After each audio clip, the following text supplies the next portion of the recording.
ये जंग नहीं रुकने वाली, दुनिया पर पड़ेगी भारी।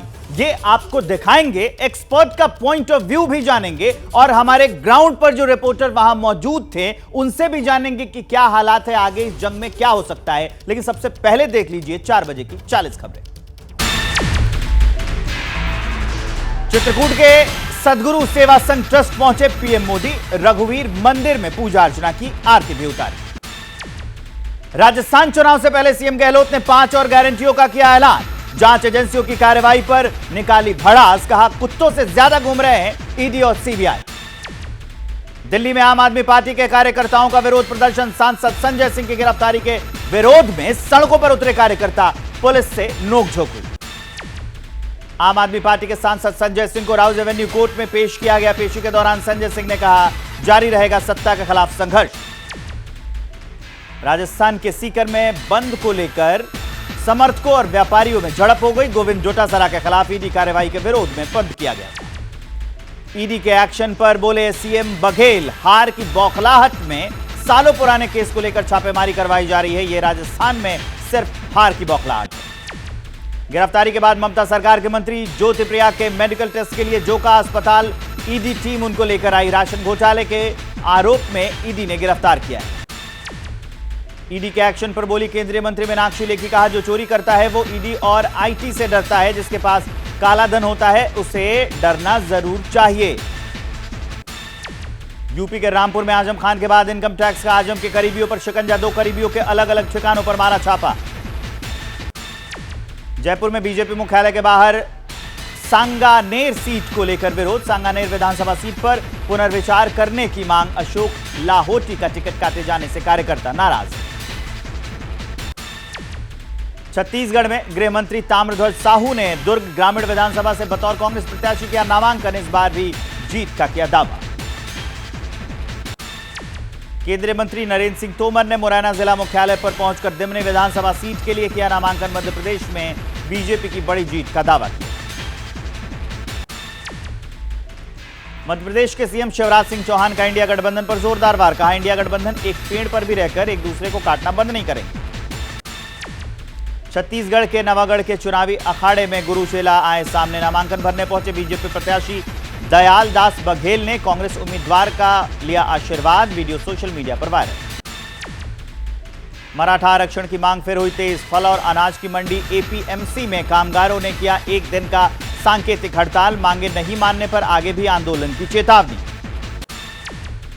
मनोज जरांगे पाटिल का महाराष्ट्र सरकार पर बड़ा आरोप, सीएम और डिप्टी सीएम पर मराठा समाज के खिलाफ साजिश करने का लगाया आरोप, साथ ही दिया अल्टीमेटम, कहा आरक्षण तो हम लेकर रहेंगे।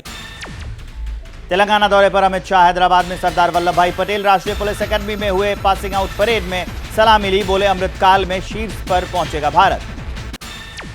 दिल्ली में कांग्रेस सीईसी की बैठक, तेलंगाना विधानसभा चुनाव को लेकर मंथन, पार्टी अध्यक्ष खड़गे, सोनिया गांधी समेत सभी नेता मौजूद, उम्मीदवारों के नामों पर चर्चा। चुनावी प्रचार में जुटे राज्यवर्धन सिंह राठौर, अलग अलग पार्कों में मॉर्निंग वॉक के दौरान लोगों से संवाद, झोटवाड़ा विधानसभा से प्रत्याशी हैं राठौर। आरजेडी विधायक फतेह बहादुर सिंह का विवादित बयान, मां दुर्गा के अस्तित्व पर सवाल उठा दिया, खुद को बताया महिषासुर का वंशज। आरजेडी विधायक फतेह बहादुर के विवादित बयान के बाद भड़की बीजेपी, विजय सिन्हा ने कहा सनातन में आस्था है या नहीं स्पष्ट करे लालू और तेजस्वी। पीएम मोदी 7वें इंडिया मोबाइल कांग्रेस प्रदर्शनी का उद्घाटन किया उन्होंने। भारत मंडपम में देश भर के शैक्षणिक संस्थानों को सौगात दी। मोबाइल कांग्रेस में बोले पीएम मोदी, देश में इंटरनेट स्पीड पिछले साल से 3 गुना बढ़ी, दुनिया में 6G क्रांति का नेतृत्व करेगा भारत। अमृत कलश यात्रा ट्रेन को हरी झंडी, असम के मुख्यमंत्री हेमंता बिस्वा शर्मा ने गुवाहाटी रेलवे स्टेशन पर ट्रेन को हरी झंडी दिखाई। पाकिस्तान की नापाक हरकत, जम्मू कश्मीर के आरएसपुरा में गोलीबारी की, कई घरों को नुकसान पहुंचा है। चुनाव से पहले हैदराबाद पुलिस को बड़ी कामयाबी, गाड़ी चेकिंग के दौरान 2 लोगों के पास से मिले नोटों के बंडल, 10 लाख रुपए जब्त कर लिए गए। यूपी के बदायूं में एसडीएम ने राज्यपाल के नाम जारी किया समन, जमीन अधिग्रहण मामले में कोर्ट में पेश होने का आदेश, राज्यपाल के विशेष सचिव ने की जारी किया नोटिस। ये कर्नाटक के तुमकुर में इंजीनियरिंग की स्टूडेंट ने फांसी लगाकर सुसाइड कर लिया, डिप्रेशन हो सकती है आत्महत्या की वजह, जांच में जुटी है पुलिस। टमाटर के बाद अब प्याज ने रुलाया। त्योहारी मौसम में मुंबई में खुदरा प्याज के 100 रुपए तक कीमत पहुंच गई है। महंगाई से लोग परेशान हैं। भारतीय समुद्री विश्वविद्यालय के 8वें दीक्षांत समारोह में शामिल हुई राष्ट्रपति द्रौपदी मुर्मू, तमिलनाडु के राज्यपाल RN रवि और केंद्रीय मंत्री सर्बानंद सोनोवाल भी मौजूद रहे। और 2 दिन के उत्तराखंड दौरे पर हैं उपराष्ट्रपति। केदारनाथ धाम में दर्शन के बाद भगवान बद्री विशाल के द्वार पहुंचे उपराष्ट्रपति, दर्शन किया। नमस्कार, मैं हूं विवेक श्रीवास्तव। इजरायल और हमास की जंग किस ओर जाएगी, यह कहना अब धीरे धीरे मुश्किल होता जा रहा है। यूएनएससी में भी यह क्लियर हो गया कि अमेरिका और चीन अपने अपने एजेंडे के कारण यह युद्ध विराम नहीं होने देना चाहते। दूसरी ओर इजरायल ने ठान रखा है कि हमास के द एंड तक अटैक जारी रहेगा। और इन सब में ईरान अलग ही धमकी भरे मोड में सुपर पावर के सामने खड़े होने की कोशिश करने में लगा है। तो सवाल सीधा है कि क्या यह जंग रुकने वाली नहीं है?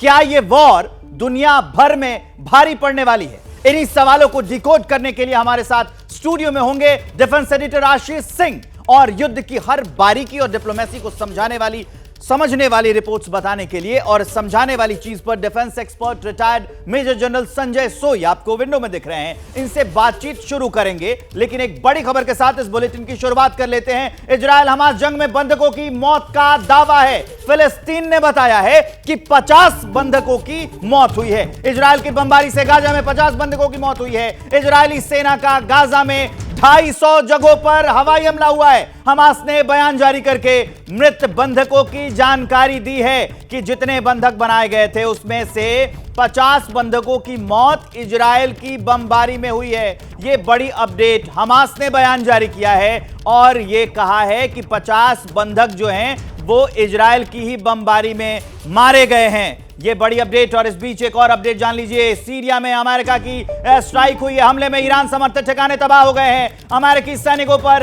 हमले का जवाब दिया है। इजरायल जंग से अटैक का कोई लेना देना नहीं है, यह भी सफाई दे दी है अमेरिका ने।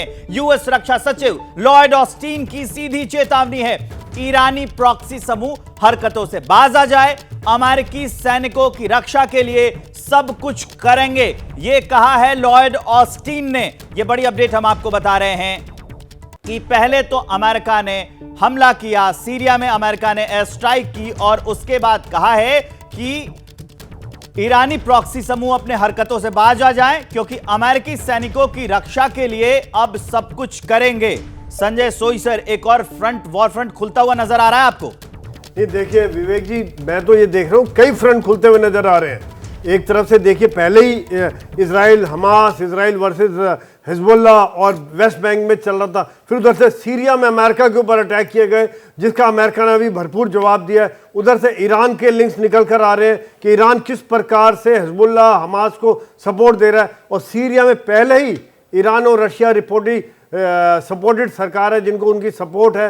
तो जहां से सीरिया से फिर खतरा है कि कभी भी ईरान सीरिया का इस्तेमाल करके इजराइल के ऊपर और हमले कर सकता है। यही कारण है कि आप देख रहे होगे किस प्रकार से इजराइल ने बार बार उनके एयरपोर्ट्स को ध्वस्त किया है। उधर से हूथी मिलिटेंट्स अपना कोशिश कर रहे हैं, यानी कि एक तरह से सोशल मीडिया के द्वारा, जैसे भी आप बता रहे थे, और उनके द्वारा पूरा एक प्रचार किया जा रहा है और कोशिश की जा रही है कि पूरा मिडिल ईस्ट इजराइल के खिलाफ और अमेरिका के खिलाफ खड़ा हो और जंग हो। तो ये देखा जाए तो किस प्रकार से कई फ्रंट से युद्ध हो रहा है। एक दूसरी बात एक और मैं कहना चाह रहा था कि हमास की मीटिंग अभी रशिया में पुतिन के साथ भी हुई है, उनके जो पॉलिटिकल विंग है। तो यहाँ रशिया जो अभी तक बैकग्राउंड में था वो भी निकलकर सामने आ रहा है। और एक मीटिंग 2-3 दिन पहले जो बेरूत में हुई थी, जहाँ हिजबुल्ला, पैलेस्टीनियन इस्लामिक मतलब हम ये कह सकते हैं कि कई फ्रंट तो खुल रहे हैं, साथ में गुटबाजी भी हो रही है कि अपने अपने लोगों को जो आपका करते हैं समर्थन, उनको एक साथ लाया जाए। इस बीच एक और बड़ी अपडेट आ रही है, उसकी ओर रुख करिए। इजरायल से लाए गए बंधकों पर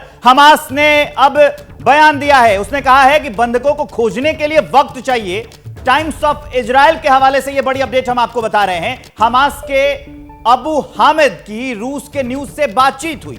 उसने कहा कि हमास का प्रोपेगेंडा है, ये बंधकों को छोड़ने को तैयार थे, बंधकों को छोड़ने के लिए वक्त चाहिए, ऐसा कहा है हमास ने।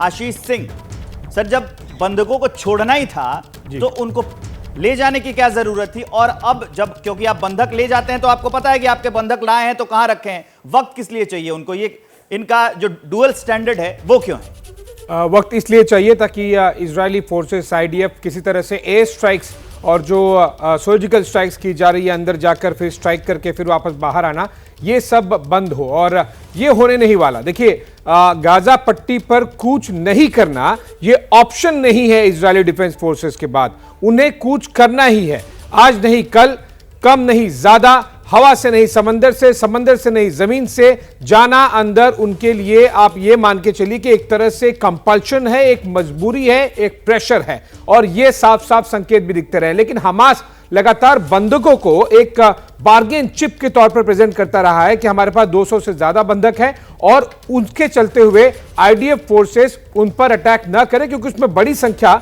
विदेशी बंधकों की भी है। एक लगभग 10 से 15% अगर आप टोटल नंबर देखेंगे जो कि हमास की कैप्टिव्स हैं, उसमें 10 से 15% विदेशी नागरिक हैं। ऐसे में हमास उम्मीद कर रहा था कि आईडीएफ फोर्सेस शायद कोई बार्गेन करेंगी, शायद कम बमबारी करेंगी, शायद किसी तरह का डिप्लोमेसी वाला, बंधकों को छुड़ाने वाला एक बार्गेन चिप मिलेगा। लेकिन उस चिप को, जो एडवांटेज था हमास के पास में, वो आईडीएफ फोर्सेस मानने के लिए तैयार नहीं है। तो ऐसे में आप बंधक छोड़ दीजिए, उसके बाद में क्या कुछ होना है वो तय किया जाएगा। ये भी अहम बात है कि उसको जो है वो बार्गेन चिप की तरह इस्तेमाल कर रहा है। अब आगे बढ़ते हुए एक और अपडेट आ रही है, वो जान लीजिए। 21वें दिन भी इजरायल हमास की जंग पर अब तुर्की ने बयान दिया है। गाजा पर अटैक को खूनी, घृणित और क्रूर बताया है तुर्की ने। तुर्की के राष्ट्रपति एर्दोआन ने हमास का समर्थन किया है। हमास आतंकवादी संगठन नहीं है, यह कहना है तुर्की के राष्ट्रपति एर्दोगन का। उन्होंने साफ कहा है कि ये जो इजरायल का हमला है वो खूनी भी है और घृणित भी है। इसकी निंदा की है। गाजा पर जो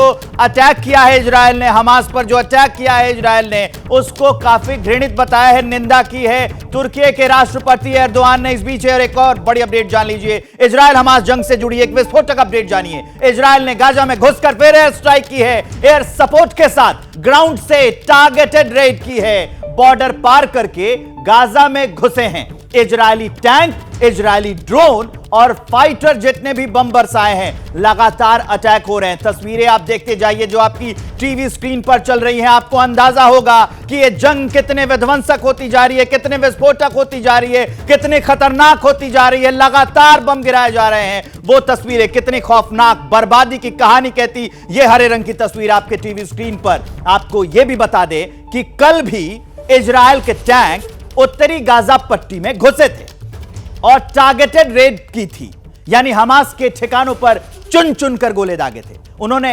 नेस्तानाबूद कर दिया था और अब एक बार फिर टारगेटेड स्ट्राइक की गई है और इस स्ट्राइक के वीडियो इस वक्त आपको हम दिखा रहे थे। इजराइल और हमास की जंग के 21 दिन हो चुके हैं और इजराइल की सेना अब हमास में टारगेटेड अटैक कर रही है, घुसकर मार रही है वहां पर हमास के आतंकियों को। सोई सर, एक बात यहां समझने की जरूरत है कि 21 दिन से जंग चल रही है और जिस तरह से अब गुट बनने लगे हैं, समर्थन होने लगा है, जो तुर्की है और ईरान है वो हमास का समर्थन कर रहा है, इजराइल का अमेरिका कर रहा है, तो ये मान ले कि रूस यूक्रेन की तरह ये जंग भी अब बहुत लंबी खींचने वाली है। नहीं, देखिए विवेक, जो हमास की कोशिश ये रहेगी जो लंबा चले, इजराइल की कोशिश ये रहेगी जल्दी से जल्दी खत्म हो। लेकिन अभी जो चैलेंजेस हैं उनको देखते हुए ही अभी तक ग्राउंड ऑफेंसिव पूरी तरह से शुरू नहीं किया गया। जैसे भी आप दिखा रहे थे थोड़ी देर पहले के अटैक जो हुए वो एक प्रोबिंग अटैक है, चेक करने के लिए है कि कितनी इनकी डिफेंस की कैपेबिलिटी है, क्या इनका रिएक्शन रहेगा। और जहां पर उनके कुछ लॉन्च पैड थे उनको पूरी तरह से ध्वस्त कर दिया गया अंदर जाके। साथ ही साथ जैसा भी आपने बताया था कोऑर्डिनेटेड अटैक था। कितनी उनकी कैपेबिलिटी है, कितनी जंग में वो सक्षम है। आशीष सिंह जो हैं वो ग्राउंड पर थे, इसके बारे में आप क्या सोचते हैं? दो क्विक पॉइंट्स विवेक। ये लंबा चलेगा ये युद्ध? बिल्कुल नहीं। ये रशिया यूक्रेन युद्ध जितना लंबा नहीं चलेगा। एक और डिफरेंशिएशन क्विकली मैं दर्शकों को बता दूं। देखिए, एक डिफरेंस समझिए। यहां पर जो आपको हमास, हिजबुल्लाह और ईरान के साथ में जो देश और जो ऑर्गेनाइजेशंस नजर आ रहे हैं, उनमें से अधिकतर आतंकवादी और यूएन डेजिग्नेटेड टेरर ऑर्गेनाइजेशन है, वो वहां पर इनडायरेक्टली हैं। लेकिन जो इजराइल के सपोर्ट में देश हैं वो डायरेक्टली सामने दिख रहे हैं। जैसे कि ईरान इनडायरेक्टली हमास और हिजबुल्लाह को सपोर्ट कर रहा है, फंड कर रहा है। रशिया, चीन वहां से डायरेक्टली कर रहे हैं। लेकिन अमेरिका वहां पर खड़ा है। आधे दर्जन से ज्यादा वेस्टर्न लीडर्स वहां पहुंच गए टेल अवीव में। इजराइल के साथ जो भी देश हैं वो बिल्कुल सामने हैं और वो पीठ पीछे से खेल कर रहे हैं।